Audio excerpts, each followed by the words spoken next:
You know, if you take people, and I've told you this, and you expose them voluntarily to things that they are avoiding and are afraid of, you know, that they know they need to overcome in order to meet their goals, their self-defined goals. If you can teach people to stand up in the face of the things they're afraid of, they get stronger. And you don't know what the upper limits to that are, because you might ask yourself, like, if for 10 years, if you didn't avoid doing what you knew you needed to do, by your own definitions, right, within the value structure that you've created to the degree that you've done that, what would you be like? Well, you know, there are remarkable people who come into the world from time to time, and there are people who do find out over decades-long periods what they could be like if they were who they were, if they spoke their being forward. And they get stronger and stronger and stronger, and we don't know the limits to that. We do not know the limits to that. And so you could say, well, in part, perhaps the reason that you're suffering unbearably can be left at your feet, because you're not everything you could be, and you know it.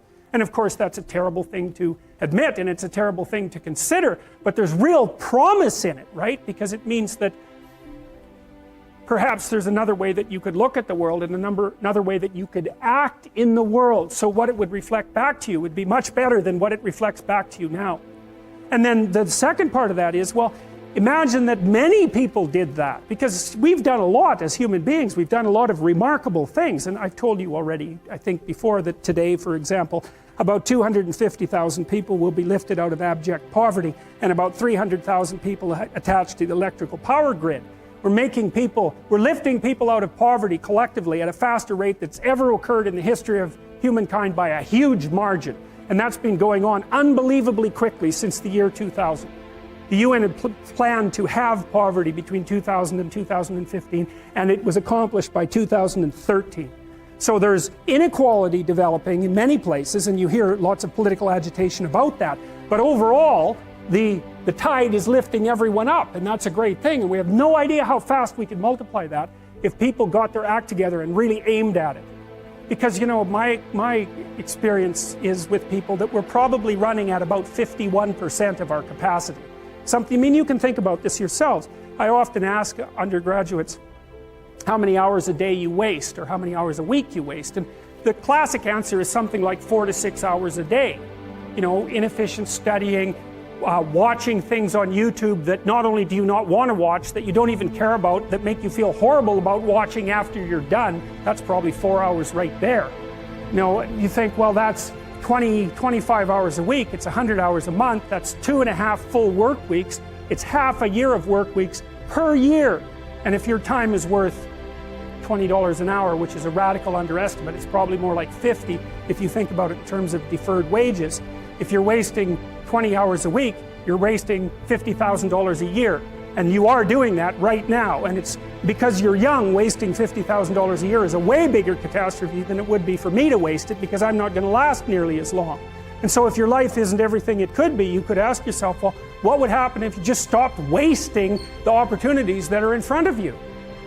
You'd be, who knows how much more efficient? 10 times more efficient, 20 times more efficient. That's the Pareto distribution. You have no idea how efficient people get. It's off the charts. Well, and if we all got our act together collectively and stopped making things worse, because that's another thing people do all the time, not only do they not do what they should to make things better, they actively attempt to make things worse because they're spiteful or resentful or arrogant or deceitful or homicidal or genocidal, or all of those things all bundled together in an absolutely pathological package. If people stopped really, really trying just to make things worse, we have no idea how much better they would get just because of that. So there's this weird dynamic that's part of the existential system of ideas between human vulnerability, social judgment, both of which are major causes of suffering, and the failure of individuals to adopt the responsibility that they know they should adopt. And that's the thing that's interesting too, is that, and like another thing I've often asked my undergraduate classes is, you know, there's this idea that people have a conscience. And you know what the conscience is. It's this feeling or voice you have in your head just before you do something that you know is stupid, telling you that probably you shouldn't do that stupid thing. You don't have to listen to it, strangely enough. But you go ahead and do it anyways, and then, of course, exactly what the conscience told you was going to happen inevitably happens, so that you feel even stupider about it than you would if it happened by accident. Because you know, I knew this was going to happen, I got a warning it was going to happen, and I went and did it anyways. And the funny thing too is that that conscience operates within people, and we really don't understand what the hell that is.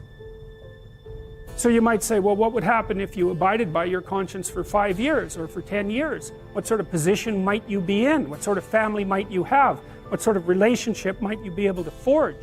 And you can be bloody sure that a relationship that's forged on the basis of who you actually are is going to be a lot stronger and more welcome than one that's forged on the basis of who you aren't. Now, of course, that means that the person you're with has to deal with the full force of you in all your ability and your catastrophe, and that's a very, very difficult thing to negotiate. But if you do negotiate it, well, at least you have something, you have somewhere solid to stand, and you have somewhere to live, you have a real life.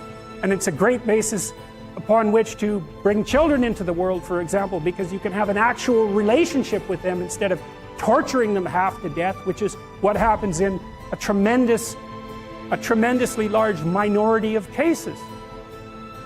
Well, it's more than that too, because, and this is what I'll close with, and this is why I wanted to introduce Solzhenitsyn's writings to you. You see, because it isn't merely that your fate depends on whether or not you get your act together and to what degree you decide that you're going to live out your own genuine being. It isn't only your fate, it's the fate of everyone that you're networked with.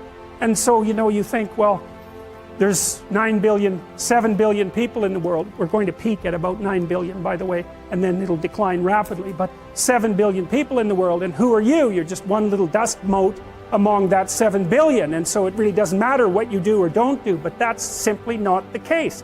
It's the wrong model, because you're at the center of a network. You're a node in a network. Of course, that's even more true now that we have social media. You'll know 1,000 people, at least, over the course of your life. And they'll know 1,000 people each, and that puts you one person away from 1 million, and 2 persons away from 1 billion. And so that's how you're connected. And the things you do, they're like dropping a stone in a pond. The ripples move outward, and they affect things in ways that you can't fully comprehend. And it means that the things that you do and that you don't do are far more important than you think.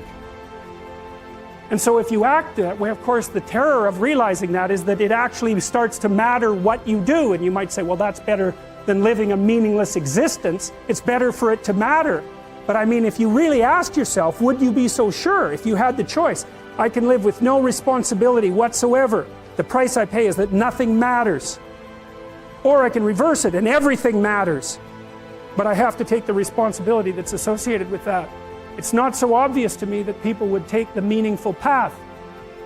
Now, when you say, well, nihilists suffer dreadfully because there's no meaning in their life and they still suffer, yeah, but the advantage is they have no responsibility.